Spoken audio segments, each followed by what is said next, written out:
Bridgewater Carnival. It's what happens when a town gets hold of thousands of light bulbs, an unhealthy amount of glitter, and celebrates the attempted bombing of Parliament with maximum noise. Every November, the streets of Bridgewater fill with carts the size of lorries, dancers in outfits that defy logic, and crowds that genuinely ask, should that be on fire? It's loud, it's joyful, and it's based on a plot to blow up the government. This is the story of the Bridgewater Carnival, a centuries-old tradition that's equal parts celebration, rebellion, and spectacular health and safety anxiety. Bridgewater. You've probably driven through it. Most people only know Bridgewater as that place you pass through on the way to somewhere betterer. But stop and see for yourself, and you'll find a town bursting with hidden gems. Architecture, rebellion, naval legends, even a carnival that could wake the dead. It's a town of firsts and lasts and things we're still not sure ever existed, like the historic treacle mines at Dumble. Welcome to Bridgewater, but don't tell too many people about it, because the roads are busy enough already.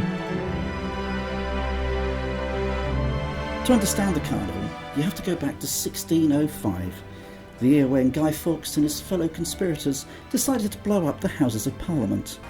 The plan failed. The government survived, and the British public said, let's celebrate this by setting fire to stuff. In many parts of England, this became bonfire night with fireworks, sparklers, badly cooked jacket potatoes, and someone shouting, ooh, the Catherine wheel. But in Somerset, things escalated. Bridgewater didn't just light a few fireworks, it built carts, it made costumes. It wheeled entire glowing theatrical productions through the streets. Because if you're going to celebrate political failure, you might as well go big. This was more than a bonfire. It was a performance, a procession, a social event. And probably a good excuse to keep the pubs open longer. Today, Bridgewater Carnival is considered the largest illuminated procession in Europe. It's not just a few local clubs marching down the high street. It's dozens of fully engineered carts built by teams who spend all year designing giant moving platforms covered in lights, dancers, hydraulics, and occasionally terrifying amounts of glitter. These aren't parade carts. These are moving stages with rotating parts, sound systems, and enough lighting to be seen from space, possibly even by confused astronauts. Which is weird, because it's said that during Carnival Week, an alien could land on Bridgewater High Street, and people would just take absolutely no notice whatsoever. Well, unlike Sam up at the insurance brokers, of course. Don't think he'd miss it somehow. Themes range from musical theatre to ancient myths. It's like Eurovision meets engineering college, when you have children at a storage depot. And it's all judged. Seriously judged. Not in a your Auntie Karen liked it on Facebook kind of way. Proper scoring, with points, and very serious looking people in coats, writing things down on clipboards. The competition is fierce. Rivalries run deep. If a light bulb doesn't flash on cue, it's not just disappointment, it's local scandal. You'd think the carnival peaks with the carts, but no, that's just the warm-up act. And there's a grand finale. And there's one thing that happens then that stands out to make Bridgewater completely unique. It's called squibbing.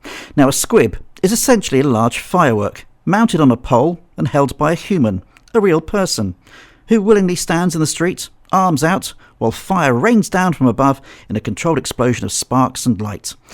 It's like giving a Roman candle to someone and saying, hold this, trust us, it'll be fine. Squibbing is a centuries-old tradition and genuinely beautiful, in that way where your brain goes, this is magical, and your risk assessment officer quietly faints. It happens at the end of the procession, when the carts have passed, the music fades, and dozens of people line up with fire strapped to sticks, and then, ignition.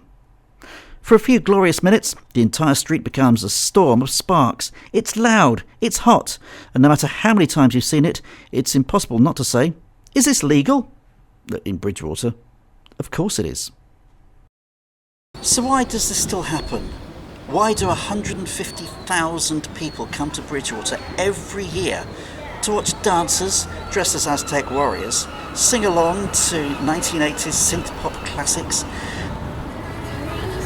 all while standing on an articulated lorry? Because it's more than just a spectacle, it's community.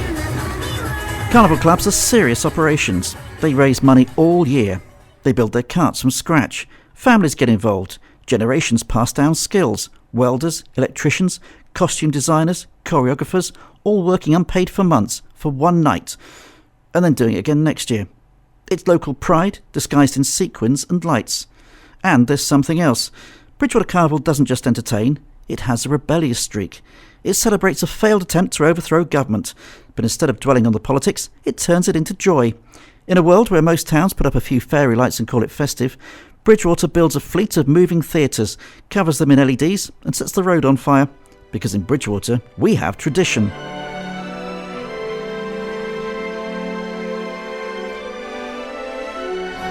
Bridgewater Carnival is chaos in high definition. It's civic pride, dressed as an opera. It's health and safety, holding hands with community spirits and hoping for the best.